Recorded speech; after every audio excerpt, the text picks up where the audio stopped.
एक ऐसा गरीब बच्चा जिसके सामने उसकी माँ का बलात्कार कर दिया गया, जिसे अपने ही देश में छुप कर रहना पड़ा और जिसकी पूरी फैमिली को अपना नाम तक चेंज करना पड़ा। वही लड़का आगे चलकर दुनिया के सबसे पावरफुल लोगों में से एक बनता है। 17 साल की उम्र में इसने अपना घर, परिवार, देश सब छोड़ दिया। अंग्रेजी ना बोलने की वजह से इस लड़के को नौकरी तक नहीं मिली और इस लड़के को लोगों का फेंका हुआ झूठा खाना तक खाना पड़ा।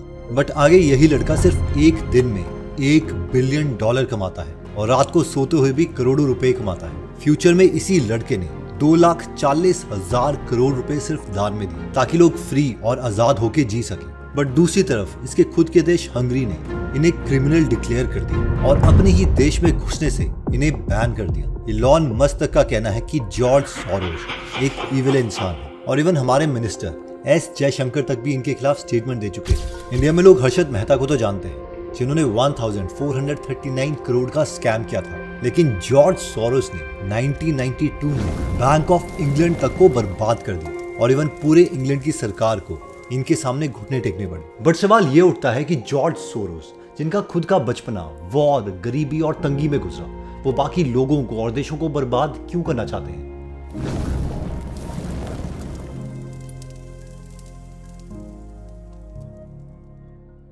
जॉर्ज का जन्म अगस्त 1930 में ब्यूडापेस्ट हंगरी में हुआ था। इनके पिता एक लॉयर थे जिन्हें वर्ल्ड वॉर 1 में रशियंस ने बंदी बना लिया था और 3 साल तक इन्हें जेल में रखा। फिर भी किसी तरह ये जेल से भागकर वापस अपनी फैमिली के पास आए। बट जॉर्ज की फैमिली की परेशानियां अभी खत्म नहीं हुई थी। जॉर्ज की फैमिली जूइश थी और उनका एक्चुअल नाम ग्योर्गी स्क्वाट्स था, जो कि एक जूइश नाम था।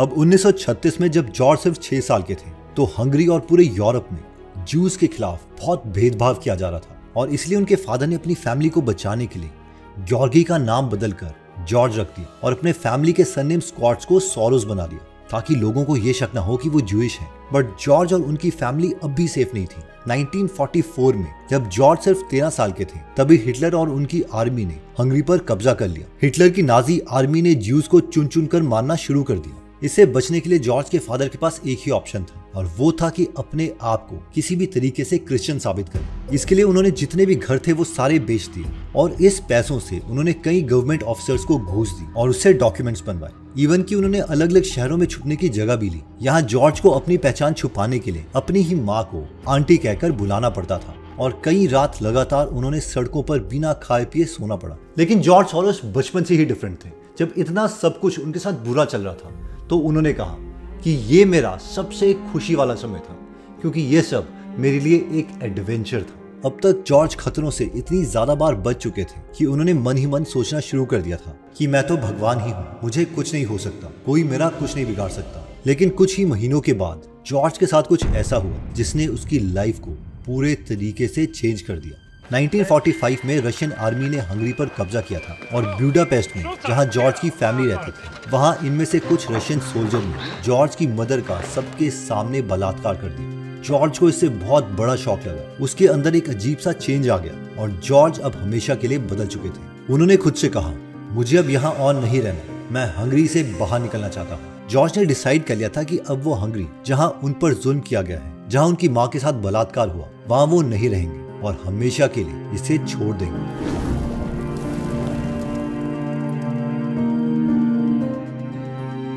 नाइनटीन 1947 में, यानी जब इंडिया को आजादी मिली थी, तब जॉर्ज सिर्फ 17 साल की एज के थे और वो ब्यूडापेस्ट से लंदन शिफ्ट हो गए। इस वक्त जॉर्ज की जेब में 1 रुपया तक नहीं था। ऊपर से उन्हें अंग्रेजी भी नहीं बोलने आती थी, जिसकी वजह से उनको कहीं भी ढंग की नौकरी नहीं मिल रही थी। मजबूरी में जॉर्ज को कई महीनों तक लोगों का फेंका हुआ झूठा खाना खाना पड़ा। बट जॉर्ज शुरू से इंटेलिजेंट तो थे और वो आसानी से हार नहीं मान रहे थे। लंदन आने के 2 साल बाद ही 1949 में उन्होंने अपनी मेहनत के दम पर लंदन स्कूल ऑफ इकोनॉमिक्स में एडमिशन ले लिया और इसके साथ साथ वो एक नाइट क्लब में वेटर और रेलवे स्टेशन में कूली की भी नौकरी करने लगे ताकि वो अपने कॉलेज की फीस भर सके। लंदन स्कूल ऑफ इकोनॉमिक्स में जॉर्ज ने फिलॉसफी में मास्टर्स करी और अपने प्रोफेसर कार्ल पॉपर से उन्होंने कई वो फिलॉसफी सीखी जिसकी मदद से फ्यूचर में जॉर्ज एक बिलियनर बनने वाले थे। शुरू में तो जॉर्ज प्रोफेसर बनना चाहते थे, बट मार्क्स कम होने की वजह से उन्हें नौकरी नहीं मिली। जॉर्ज को जल्द से जल्द एक नौकरी की जरूरत थी और उन्होंने डिसाइड किया कि अब मैं लंदन की जितनी भी बैंक्स हैं उनकी लिस्ट बनाऊंगा और उन सब में डायरेक्टर्स को लेटर लिखकर भेजूंगा, क्या पता उनमें से कोई एक रिप्लाई कर ही दे। जॉर्ज की ये ट्रिक काम कर गई और उन्हें एक बैंक ने ट्रेडर की नौकरी पर रख ली और इस बैंक का नाम था सिंगर एंड फ्राइट लैंडर। शुरू में तो जॉर्ज का यहाँ पर बिल्कुल भी मन नहीं लग रहा था, बट बहुत ही जल्द उनकी दोस्ती रॉबर्ट नाम के एक कलीग से हो गई। रॉबर्ट ने कहा, जॉर्ज तुम यूएसए क्यों नहीं शिफ्ट हो जाते? न्यूयॉर्क में मेरे फादर की FM मेयर नाम की एक कंपनी है, वहां तुम्हें काफी अच्छी अपॉर्चुनिटी मिलेगी। सोरोस ने अब तक ट्रेडिंग और इन्वेस्टमेंट के बारे में बहुत नॉलेज इकट्ठी कर ली थी और उनके पास बाकी लोगों के मुकाबले दो सबसे बड़ी एडवांटेज थी। एडवांटेज नंबर 1, उन्हें यूरोपियन मार्केट के बारे में बहुत कुछ पता था जो कि उस वक्त अमेरिकन लोगों को नहीं पता था। और दूसरी एडवांटेज, उन्हें बहुत सारी यूरोपियन लैंग्वेजेस आती थी, जिसका मतलब था कि वो बहुत सारे यूरोपियन क्लाइंट्स के साथ एक साथ काम कर सकते थे। ऊपर से 1950s वो टाइम था जब यूएसए तेजी से डेवलप कर रहा था और पूरी दुनिया में तब पैसे कमाने की सबसे ज्यादा अपॉर्चुनिटी यूएसए में थी। फाइनली 1956 में जॉर्ज न्यूयॉर्क शिफ्ट हो गए और FM मेयर में काम करना शुरू कर दिया।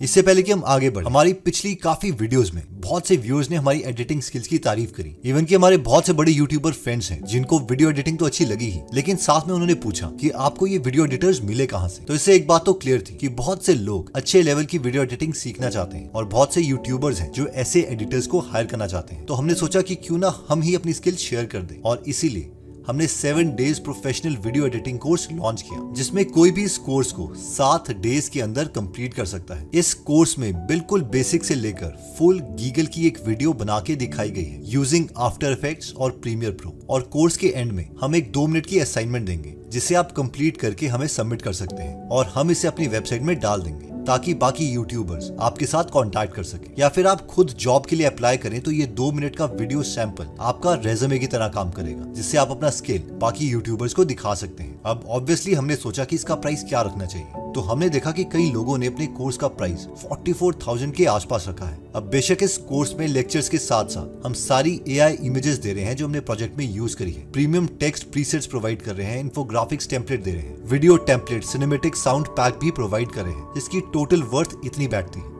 बट इस कोर्स को अफोर्डेबल बनाने के लिए एज ऑफ नाउ हमने इस कोर्स का प्राइस गीगल ऐप में अप्रोक्सीमेटली 1999 रखा है। बट क्योंकि अभी हम इसे गीगल वीडियो के थ्रू प्रमोट कर रहे हैं, तो इस वीडियो के डिस्क्रिप्शन और फर्स्ट कमेंट में जो हमने लिंक दिया है उसके थ्रू जो स्टूडेंट इस कोर्स में इंटरेस्टेड है वो इसे 1499 में बाय कर सकते हैं। हम जल्दी एक शॉर्ट मूवी रिलीज करेंगे अपनी इन्हीं एडिटिंग स्किल्स को यूज करके, और उस मूवी की केस स्टडी भी हम इस कोर्स में ऐड कर देंगे, जिसके बाद कोर्स का प्राइस ऑब्वियसली इंक्रीज होगा। लेकिन जिन लोगों ने ये कोर्स आज बाय कर लिया है उन्हें ये केस स्टडी हम बिना किसी प्राइस में दे देंगे। और हाँ, कोर्स कंप्लीट करने के बाद आपको कंप्लीशन सर्टिफिकेट भी मिलेगा, और अगर एक अच्छी क्वालिटी के असाइनमेंट आप सबमिट करते हैं तो शायद गीगल टीम के साथ आप काम भी कर पाए। ये course 72 hours money back guarantee के साथ आएगा, जिसका मतलब है कि अगर कोर्स लेने के 72 घंटे तक आपको लगता है कि आपको ये कोर्स पसंद नहीं आया तो आपको आपका अमाउंट वापस दे दिया जाएगा। तो अगर आप भी हमारी तरह वीडियो एडिटिंग करना चाहते हैं या बड़े क्रिएटर्स के साथ काम करना चाहते हैं तो आप इस कोर्स को बाय कर सकते हैं, जिसका लिंक हमने डिस्क्रिप्शन और फर्स्ट कमेंट में दे दिया है। एनीवेज, वापस आते हैं स्टोरी में।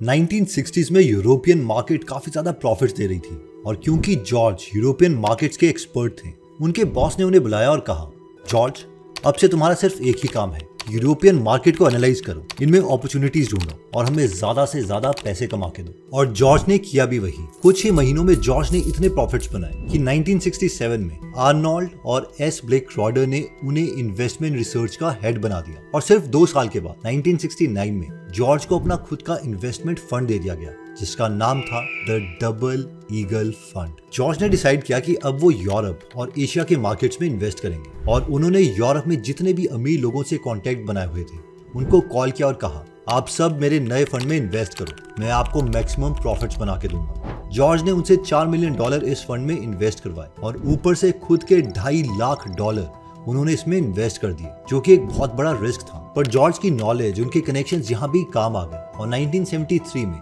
सिर्फ 4 साल के बाद इस फंड की वैल्यू $4 मिलियन से बढ़कर $12 मिलियन तक पहुंच गई। जॉर्ज अब एक मिलियनर बन चुके थे, और हालांकि शुरू में वो $5 लाख कमा के वापस फिलॉसफी पढ़ना चाहते थे, बट अब जॉर्ज को पैसे कमाने की लत लग चुकी थी। सोरोस ने डिसाइड किया कि जितनी भी फिलॉसफी मैंने पढ़ी है वो मैं इन्वेस्टमेंट में यूज करूंगा, और ह्यूमन इमोशंस को समझ के मैं पैसे कमाऊंगा। और जॉर्ज सोरोस ने एक ऐसा प्रिंसिपल दिया जो उन्हें रातों रात अमीर बनाने वाला था, और ये प्रिंसिपल था theory of reflexivity. Theory of reflexivity ये प्रिंसिपल कहता है कि अगर किसी कंपनी का शेयर प्राइस बढ़ रहा है तो बाकी लोग भी उसके बढ़ते प्राइस को देख के और शेयर्स खरीदेंगे, जिससे शेयर प्राइस और बढ़ जाएगा। अब क्योंकि शेयर प्राइस बढ़ गया है तो कंपनी इस शेयर प्राइस के बेसिस पर लोन ले सकती है और अपना बिजनेस एक्चुअल में बढ़ा सकती है, जिससे कंपनी और ज्यादा प्रॉफिट कमाएगी, जिसकी वजह से शेयर प्राइस और ज्यादा बढ़ जाएगा और ये साइकिल चलती रहेगी। लेकिन किसी एक स्ट्रॉन्ग न्यूज की वजह से ये बबल फट सकता है और शेयर प्राइस वापस नीचे आ सकता है, और इसी बबल को प्रेडिक्ट करके हम पैसे बना सकते हैं। इस प्रिंसिपल के बेसिस पर 1973 में जॉर्ज ने अपने पार्टनर रॉजर्स के साथ खुद का सोरोस फंड खोला। इन्वेस्टर्स लाने के लिए उन्होंने अपने डबल ईगल फंड के क्लाइंट्स को कॉल लगाया और उनसे कहा, मैं आप सबको एक ऑफर देता हूँ, मैं डबल ईगल फंड को छोड़ रहा हूँ। चाहो तो आप डबल ईगल फंड में इन्वेस्ट कर सकते हो, बट अगर आप मेरे सोरोस फंड में इन्वेस्ट करते हो तो मैं आपको बाकियों से कहीं गुना ज्यादा रिटर्न दूंगा। और एक्चुअल में उन्होंने किया भी यही। अपने पहले 10 साल में सोरोस फंड ने 3365% का रिटर्न दिया और 1980 तक इसकी वैल्यू $13 मिलियन से बढ़कर $400 मिलियन हो गए। इस वक्त पर जॉर्ज को वॉरेन बफेट के साथ कंपेयर किया जाने लगा। ऐसी बहुत सी मैगजीन्स थी जो इनको वर्ल्ड्स ग्रेटेस्ट इन्वेस्टर कह रही थी। बट सिर्फ 1 साल के बाद जॉर्ज के साथ कुछ ऐसा हुआ कि वो क्विट करने के बारे में सोचने लग गए। हुआ ये कि 1981 में जॉर्ज ने प्रेडिक्ट किया था कि यूएसए की गवर्नमेंट इंटरेस्ट रेट कम करेगी, और जॉर्ज ने बैंक से कई मिलियन डॉलर का लोन ले लिया और गवर्नमेंट बॉन्ड खरीद लिए ताकि इंटरेस्ट रेट गिरने पर उनको प्रॉफिट हो। बट हुआ एकदम उल्टा। यूएस गवर्नमेंट ने इंटरेस्ट रेट और भी इंक्रीज कर दिए और कुछ ही दिनों में सोरोस का फंड $80 मिलियन लूज कर चुका था। जॉर्ज ने आधे से ज्यादा इन्वेस्टर उनके फंड छोड़ के चले गए और उनकी फंड वैल्यू ऑलमोस्ट 23% से गिर गई। जॉर्ज की लाइफ का ये सबसे पहला बड़ा नुकसान था और एक बार तो उन्होंने रिटायरमेंट लेने तक का सोच लिया, बट उन्होंने हार नहीं मानी और काफी सोचने के बाद उन्होंने डिसीजन लिया कि मैं क्विट नहीं करने वाला, मुझे और पैसे कमाने हैं और अगली बार अगर मुझे किसी चीज में पैसे लगाने पड़े तो इससे भी ज्यादा पैसे लगाऊंगा।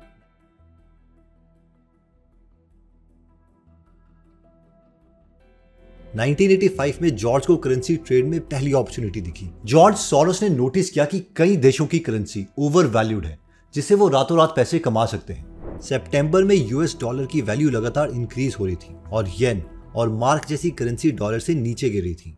जॉर्ज को पता चल गया था कि यूएस डॉलर काफी ज्यादा ओवर वैल्यूड हो चुका है और इसकी वैल्यू कभी भी नीचे गिर सकती है। जॉर्ज ने डिसाइड किया कि वो डॉलर को शॉर्ट करेंगे, यानी कि इसके गिरने पर दांव लगाएंगे, और इस पर उन्होंने पूरे $800 मिलियन दांव पर लगा दिए। जॉर्ज को अब एक ऐसी न्यूज की जरूरत थी जो कि डॉलर की वैल्यू को गिरा सके, और सिर्फ 2 हफ्ते के बाद ऐसा हो गया। 22 सितंबर 1985 में यूके, यूएस, फ्रांस और जर्मनी के लीडर्स ने न्यूयॉर्क में मीटिंग की और प्लाजा अकॉर्ड साइन किया, जिसके अकॉर्डिंग उन्होंने डिसाइड किया कि डॉलर का प्राइस डिक्रीज होगा और बाकी करेंसी की वैल्यू इंक्रीज की जाएगी। इस न्यूज के बाद डॉलर लगातार गिरना शुरू हो गया और 22 सितंबर की रात सिर्फ सोते हुए जॉर्ज ने $40 मिलियन का प्रॉफिट किया और अगले 1 महीने में उन्होंने $150 मिलियन कमाए। इस पर जॉर्ज ने कहा, जितने भी पैसे मैंने लास्ट 4 सालों में गंवाए हैं उससे भी ज्यादा पैसे मैंने सिर्फ इस एक ट्रेड में कमाए हैं। जॉर्ज को अब करेंसी ट्रेड की लत लग चुकी थी। उन्होंने सोरोस फंड को अपने मैनेजर स्टैनली के हवाले कर दिया और पूरी तरह से वो करेंसी ट्रेड में उतर गए। उन्हें अब एक ऐसी अपॉर्चुनिटी दिखी जो कि उनकी लाइफ को हमेशा के लिए बदल देने वाली थी और दुनिया के सामने उन्हें एक विलन बना देने वाली थी। 1990s में यूके और दूसरी यूरोपियन कंट्रीज ने एक डील साइन कर रखी थी जिसे एक्सचेंज रेट मैकेनिज्म कहते हैं, यानी ERM, जिसमें होता यह है कि कोई भी देश अपने करेंसी एक्सचेंज रेट को एक फिक्स्ड रेंज में रखती है और इसे एक पर्टिकुलर लेवल से नीचे गिरने से रोकती है, ताकि एक देश जब दूसरे देश से कुछ सामान खरीदे तो उनके करेंसी की वैल्यू एक लेवल से नीचे ना गिरे। बट 1992 में यूके की इकोनॉमी मंदी में चल रही थी और यूके की गवर्नमेंट बड़ी मुश्किल से पाउंड को एक प्राइस से नीचे गिरने से बचा रही थी। यहाँ पर सोरोस ने प्रेडिक्ट किया कि यूके की गवर्नमेंट अब पाउंड को और नीचे गिरने से नहीं बचा पाएगी और उन्हें इस ERM डील से बाहर आना ही पड़ेगा। पहले तो जॉर्ज ने $1 बिलियन पाउंड के गिरने पर लगा दिए, लेकिन जल्दी ही उन्होंने इससे भी बड़ा दांव लगाया और लोन लेकर पूरे $10 बिलियन पाउंड के अगेंस्ट लगा दिए। पाउंड पर गिरने का प्रेशर बहुत ज्यादा था और सोरोस को लोगों में पैनिक क्रिएट करने के लिए बस एक न्यूज की जरूरत थी। सितंबर 16, 1992 यानी कि ब्लैक वेडनेसडे को वही हुआ जो जॉर्ज सोरोस ने एक्सपेक्ट किया था। जर्मन इकोनॉमिस्ट हेलमट ने एक इंटरव्यू में इनडायरेक्टली ये कह दिया कि पाउंड जैसी कई करेंसीज ओवरवैल्यूड हैं, और इस इंटरव्यू के टीवी पर आते ही लोगों में पैनिक क्रिएट हो गया। लोगों ने पाउंड को एग्रेसिवली बेचना शुरू कर दिया और पाउंड अब लगातार नीचे गिर रहा था। गवर्नमेंट ने बहुत कोशिश की, बट लास्ट में सोरोस के सामने उन्होंने घुटने टेक दिए और यूके के फाइनेंस मिनिस्टर ने उसी शाम अनाउंस कर दिया कि यूके अब ERM से बाहर निकल रहा है, जिसके तुरंत बाद ही पाउंड की वैल्यू 25% नीचे गिर गई और सिर्फ एक दिन में जॉर्ज सोरोस ने $1 बिलियन का प्रॉफिट किया और यूके गवर्नमेंट को टोटल $4 बिलियन का नुकसान हुआ। इसके बाद जॉर्ज को एक नया टाइटल दे दिया गया था, the man who broke the bank of England.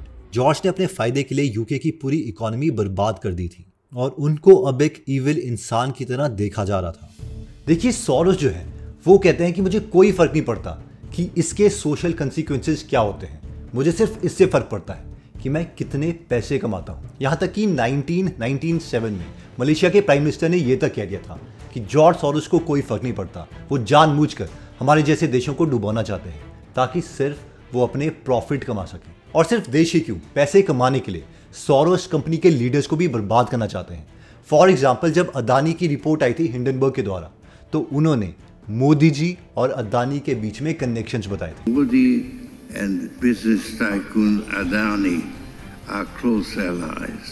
देखिए, सोरोस जो है वो 93 इयर्स के हो चुके हैं और बचपने से उनके साथ बहुत कुछ बुरा हुआ है, लेकिन फिर भी मुझे लगता है कि उन्हें सिर्फ अपनी ट्रेड्स करनी चाहिए और बाकी देशों को या लोगों को जानबूझकर डुबोने की कोशिश नहीं करनी चाहिए। बाकी आप कमेंट करके बता सकते हैं कि आपको इनकी पर्सनैलिटी के बारे में क्या लगा। मिलते हैं दोबारा नेक्स्ट वीडियो में। जय हिंद।